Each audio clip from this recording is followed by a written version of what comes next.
नाज़रीन, सॼी सिंध जी खोड़ा में बेकरबला जे शहीदनि खे भेटा पेश करण लाइ आज़ादारी जो सिलसिलो जारी आहे। खोड़ा में सैयद फ़कीर शाह जे पिण ते खुंबे जो तारीख़ी मातम कयो वियो। इन हवाले सां रिपोर्ट करे रहियो आहे इक़बाल अबड़ो। खोड़ा में इमाम हुसैन अलैहिस्सलाम ऐं संदसि जानसार साथियुनि जी अज़ीम क़ुर्बानी जी यादि में आज़ादारी जो सिलसिलो जारी आहे। उन हवाले सां मोहरम ते सैयद बुढ़ल शाह ऐं सैयद फ़कीर अली शाह जे मकान में खुंबे जो मातम बर्पा कयो वियो।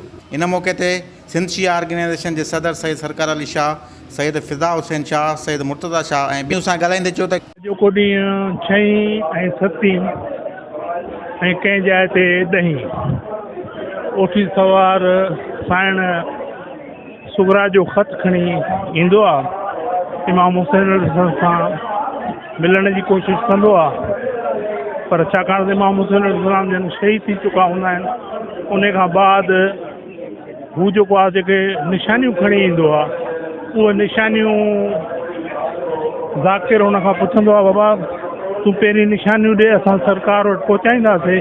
मौला हुसैन अलैहिस्सलाम आख़िर में हू जेको आहे ॿुधाईंदो आहे। इहा सॼी मंज़रकशी जेकी आहे, साइण सुगरा जेके बि पंहिंजे सॼणनि ॾे निशानियूं मोकिलियूं आहिनि, उहो ख़ासि करे ख़त खां वठी उन निशाननि ताईं उहा सभु ॻाल्हि जेको आहे सो ज़ाकिर पंहिंजे अंदाज़ में पढ़ंदो आहे ऐं मसाइब थींदो आहे। कासिद जी मंज़रकशी थींदी आहे, जेको साइण सुगरा सलाम अलैहा कासिद मोकिलियो मौला हुसैन अलैहिस्सलाम ॾे, उन जी मंज़रकशी थींदी आहे।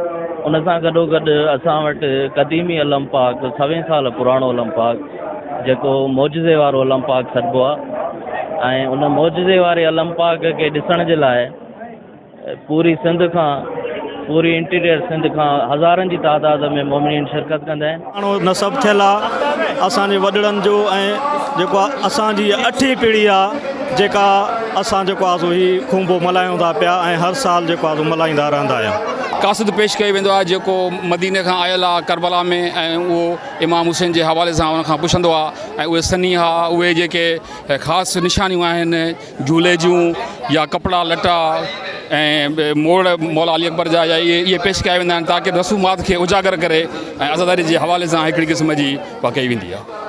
जी नाज़रीन, तव्हीं हिते शरीक आज़ादारनि जा वीचार ॿुधा। हुननि जो चवणो हो त हिन खुंबे जे जेके मातम में बीबी सुगरा साइण जेके सनिया ऐं तोहफ़ा नंढड़े अली मासूम अली असगर लाइ मोकिलिया, उन्हनि जो जेको आहे उहे पेश कया वेंदा आहिनि। कैमरा टीम सां गॾु इक़बाल अबड़ो, आवाज़ TV न्यूज़, खोड़ा।